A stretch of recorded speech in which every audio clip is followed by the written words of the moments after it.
सबको नमस्कार, प्रणाम और विशेष तौर पे शरद जी को पुनः धन्यवाद।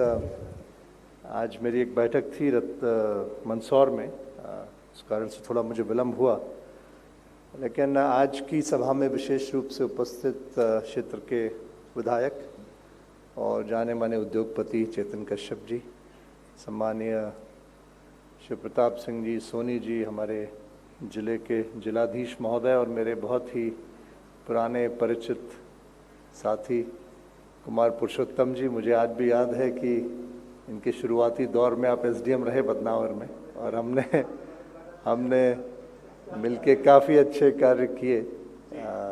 मैं भी बहुत कम उम्र थी, मेरी 25-26 साल का था और आप भी इतने उम्र के रहे।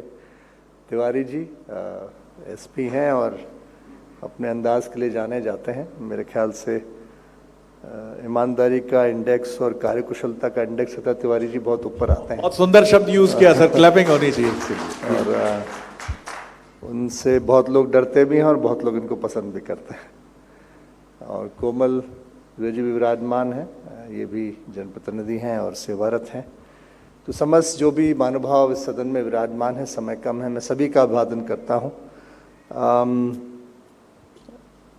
आयुष, मैं माफ़ी चाहता हूँ, बहुत समय से आप डेंटल कॉलेज भी यहाँ चला रहे हैं और आपके साथ भी मुझे काम करने का पूर्व में अवसर मिला। आपने भी रतलाम के डेवलपमेंट में अपना योगदान दिया है शिक्षा के क्षेत्र में, तो सभी का मैं आभारी हूँ, सभी का अभिवादन करता हूँ। और विशेष तौर पे बंसल टीवी राइजिंग रतलाम आज का विषय है और आज का केंद्र बिंदु है।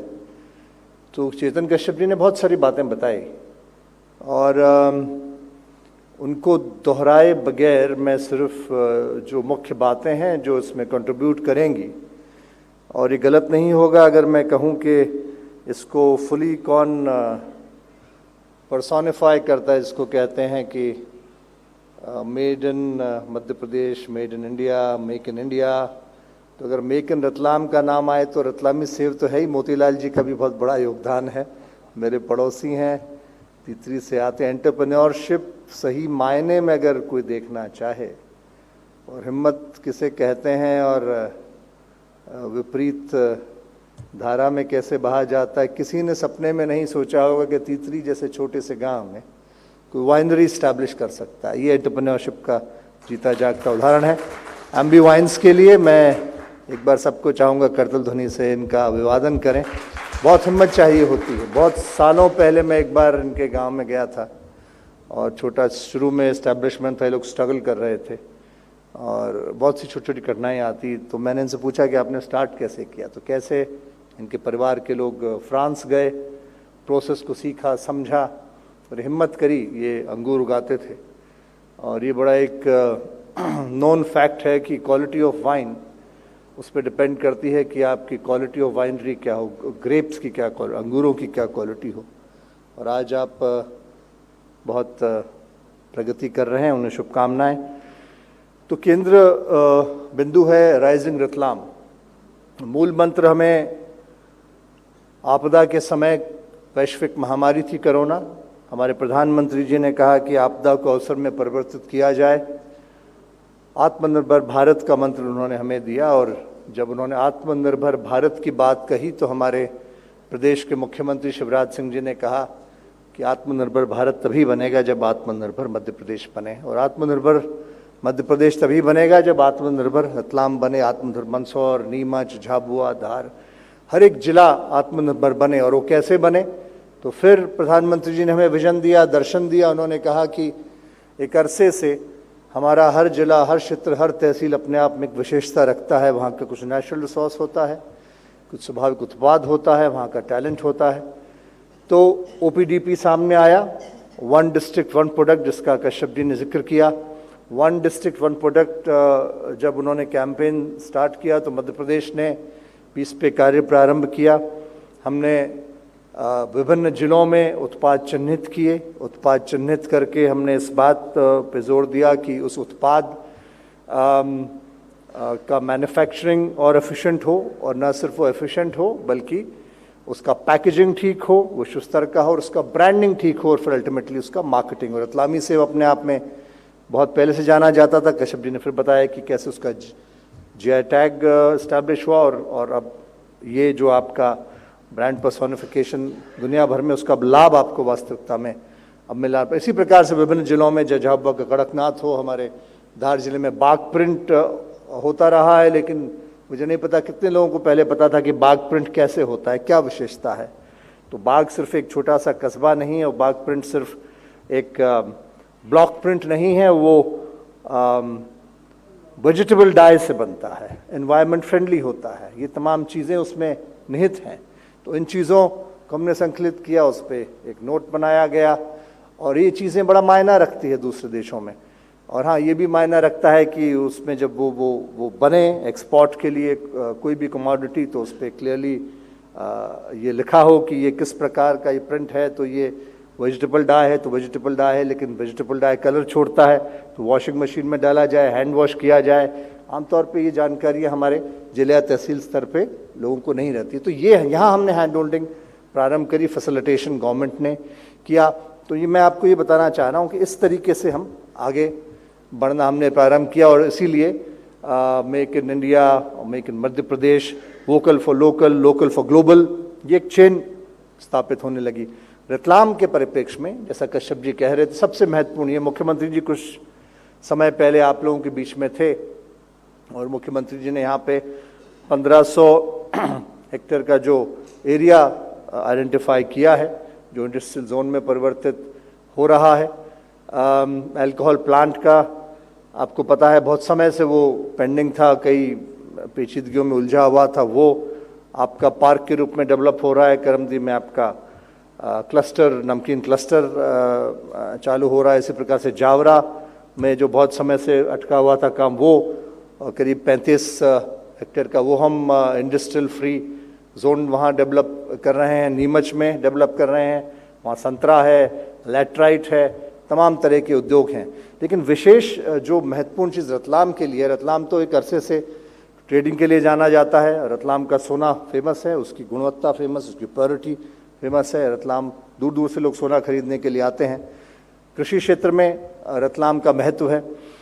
तो जब ये 8 लेन एक्सप्रेसवे यहाँ से गुजरेगा, तो इसमें बहुत बड़ा परिवर्तन जो ये आने वाला है। आप मध्य में हैं, दिल्ली और बम्बई के आप मध्य में हैं, तो ये दूरी आपका इधर या इधर 6 या 7 घंटे में आप उसको तय कर पाएंगे। बहुत बड़ी चीज़ है। गडकरी जी ने जो किया वो तो कमाल की बात है ही, और गडकरी जी का आभार मैं पूरे मध्य प्रदेश की ओर से मानना चाहता हूँ। जब वो आए तो उन्होंने पहले जो 1 लाख करोड़ दिया था, फिर 1.5 लाख दिया, 2.5 लाख करोड़ गडकरी जी ने मध्य प्रदेश को दिया है।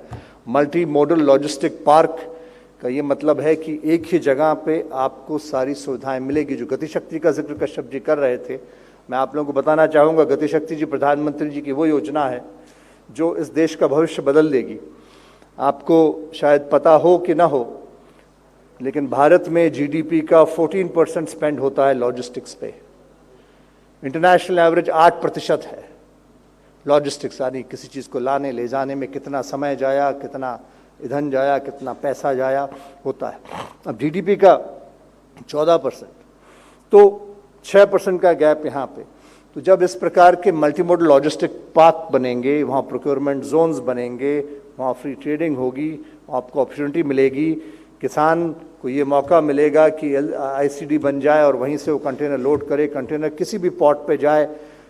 समस्या ये आती है कि आप ये निश्चित नहीं कर सकते कौन सी शिप किस पोर्ट से कहाँ पे जाने के लिए कब निकलेगी, तो वो उसी वक्त तय होता है, उसके अकॉर्डिंगली आपका सामान इधर उधर जाता है। तो आपकी फार्म फ्रेश वेजिटेबल भी कहीं पहुँच सकती है, आपका कोई दूसरा वैल्यू ऐड करके, आपने स्ट्रॉबेरी यहाँ पे अच्छी होती है, आप वाइनरी जैसे इस्टेब्लिश कर रहे हैं, आप वाइन कहीं, तो उसमें आपको बहुत सहूलियत होती है।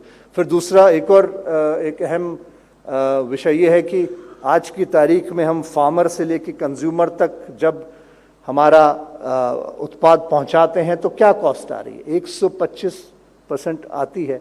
और जब इस प्रकार के मल्टी मॉडल लॉजिस्टिक पार्क और हब्स बनने लगेंगे, जैसा कि आपके एस्टैब्लिश होने वाला है, तो आप मानिएगा ये कॉस्ट कम होके, ये लागत कम होकर 40% पे आ जाती है। तो आपने अब 85% सेव किया।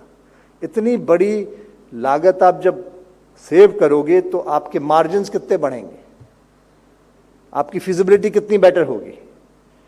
तो किसी भी उद्योग स्थापित करने वाले की, चाहे छोटा एंटरप्रेन्योर हो चाहे बड़ा उद्योगपति, कश्यप जी तो बड़े उद्योगपतियों की श्रेणी में आते हैं। एक अरसे से इनका उद्योग बदनावर में भी चल रहा है, कई लोगों को रोजगार देते हैं। वापी में आपका प्लांट बहुत अच्छा चल रहा है। तो ये बहुत ही अहम मोड़ पे हम खड़े हैं और रतलाम आने वाले समय में मैं तो आप सभी से कहता हूँ, जो जो इंडस्ट्री में इंटरेस्टेड हैं, जो चाहे वो छोटा उद्यमी हो या बड़ा हो, ये सही वक्त है। आपको ये जितनी भी ज़मीनें हैं, लैंड MPID से आप लोग संपर्क करें और आप लोगों को खुद यहाँ पे कुछ न कुछ इस्टेब्लिश करना चाहिए। हम लोग ये भी प्रयास करेंगे, मुख्यमंत्री जी का स्पष्ट निर्देश है कि कोई बड़ा उद्योग भी यहाँ पे अगर आएगा, कोई बड़े इंडस्ट्रीज़ वाले भी आएंगे, चाहे मल्टीनेशनल वाले आए, हमारे देश के बड़े उद्यमी आए, तो उसके अंदर साथ ही साथ एंसिलरी यूनिट्स भी स्थापित होते हैं और छोटे मोटे कई उद्योग उसके साथ आते हैं। उसमें हम लोग चाहेंगे कि हमारे रतलाम के स्थानीय लोग, उनको रोज़गार मिले, वही उन्हीं को इंडस्ट्री के अंदर पार्टिसिपेशन मिले। और न सिर्फ इतना, बल्कि मध्य प्रदेश, मैं आपको बताना चाहता हूँ कि पिछले कुछ समय में हम एक बड़े रूप से टेक्सटाइल और गारमेंट्स का हब भी बन के उभरे हैं। जो कंपनियां साउथ में हुआ करती थी, उदाहरणतः एक बेस्ट कॉर्पोरेशन त्रिशूर में था, वो हमारे यहाँ पे आई। गोकुल दास जैसी बड़ी कंपनी हमारे यहाँ आ रही है। प्रतिभा सिंटेक्स वगैरह अपना काम बढ़ा रहे हैं। अरविंद मिल्स, ट्राइडेंट जैसी कंपनी जो विश्व का हर तीसरा टावल बनाती है, वो पुनः उसने करीब 6,500 करोड़ का निवेश मध्य प्रदेश में करा है। वर्धमान हमारे यहाँ काम कर रहा है। और कश्यप जी के प्रयासों से ये भी कोशिश की जा रही है कि हम टेक्सटाइल्स में आगे कदम बढ़ाएं, टेक्सटाइल पार्क की ओर आगे कदम बढ़ाएं। अगर वो सब ठीक हो जाता है और जैसा प्लान्ड है, तो 700 करोड़ की हमें सेंटर से एड भी मिलेगी। तो ये बहुत सारी चीज़ें हैं। तो आगे उद्योग के विषय में, रोजगार के विषय में आपका यहाँ काफ़ी एक्साइटमेंट है, आने वाले भविष्य की काफ़ी संभावनाएं हैं। मैं आप लोगों से इतना ही कहूँगा कि आप सब लोग जाके नेट के माध्यम से एक बार पॉलिसी को समझें, चाहे हमारी MSME की पॉलिसी हो, चाहे हमारी हैवी इंडस्ट्रीज़ की पॉलिसी हो। नेट पे जाएं, हमारी मध्य प्रदेश की पॉलिसी क्या है, वो आपको क्या क्या ऑफर कर रही है, क्या क्या दे रही है, कितनी आपको सब्सिडी कहाँ का मिल रही। 40% तक हम आपको कैपिटल असिस्टेंस सब्सिडी देते हैं और तमाम चीज़ों में हम आप लोगों को सब्सिडी। फूड प्रोसेसिंग के विषय में मेरे ख्याल से मध्य प्रदेश एक ऐसा राज्य है जहाँ हमारी सबसे बेहतरीन फूड प्रोसेसिंग के लिए पॉलिसी है। ईज ऑफ डूइंग बिजनेस में हम जहाँ पहले पीछे, अब हम चौथे रैंकिंग पे हैं और आने वाले समय में हम टॉप 3 में होंगे।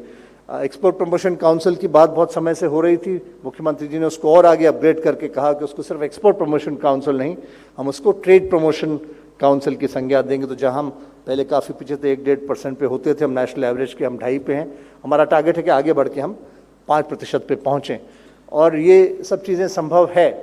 तो आप सब लोगों को आवश्यकता इस बात की है कि रतलाम का पहले जो मिजाज रहा करता था, ठीक है, हो रहा है, होगा, होता रहेगा, वो वैसा अब नहीं है। अब हमको थोड़ा सा और आगे एक्टिव और अग्रेसिव होना पड़ेगा, क्योंकि आपके पास सब कुछ अनुकूल है। अभी आपका लोकेशन अच्छा है, आपके पास रेलवे जंक्शन है, आपके पास 8 लेन एक्सप्रेस यहाँ से निकलने वाला है, आपके पास 1500 हेक्टेयर ज़मीन आपको इंडस्ट्रियल डेवलपमेंट के लिए मिल रही है। जो नमकीन सबसे आपका जिसका जो आपका ब्रांड रतलाम का है, वो उसका आपको एक क्लस्टर मिल गया है। मल्टी मोड लॉजिस्टिक पार्क आपको यहाँ पे मिल रहा है। अल्कोहल प्लांट का आपका मसला सॉल्व हो रहा है। तो इन सब चीज़ों को लेके हम आगे बढ़ें। सोने के और उसके विषय में तो मैं ज़्यादा नहीं कहूँगा, लेकिन उस पर भी गुंजाइश है। अगर इतनी गुणवत्ता का सोना हमारे पास में है, उसको थोड़ा और मार्केट किया जाए, उसको देश के कोनों कोनों में ले जाया जाए। नौजवानों के लिए अवसर है, महिलाओं के लिए भी इसमें अवसर है। जब मैं गारमेंट्स और टेक्सटाइल की बात करता हूँ, तो ये एक ऐसा सेक्टर है जहाँ करीब करीब 90% रोज़गार महिलाओं को मिलता है, महिलाओं को दिया जाता है। तो इसमें जो महिलाएं अग्रणी हैं, इसमें जो हमारे सेल्फ हेल्प ग्रुप्स वर्क कर रहे हैं, मुख्यमंत्री जी ने भी कहा है कि उनको भी हम यहाँ पे समूहों को मौका देंगे। तो जो जो काम इन इंडस्ट्री से जहाँ आता है, वहाँ पे उनको पहले अवसर दिया जाएगा। ये तमाम सारी बातें हैं। बातें तो मैं बहुत कर सकता हूँ, लेकिन समय की बाध्यता मुझे भी है और बंसल टीवी को भी और आप सभी को है। तो पुनः मैं आप सबका धन्यवाद ज्ञापित करता हूँ। आपको सभी को बहुत बहुत धन्यवाद और राइजिंग रतलाम के लिए समस्त रतलाम वासियों को बहुत बहुत शुभकामनाएं। स्वर्णिम भविष्य की, रतलाम के डेवलपमेंट की, रोजगार की, प्रगति की बहुत बहुत धन्यवाद। पुनः शुभकामनाएं। बहुत शुक्रिया सर।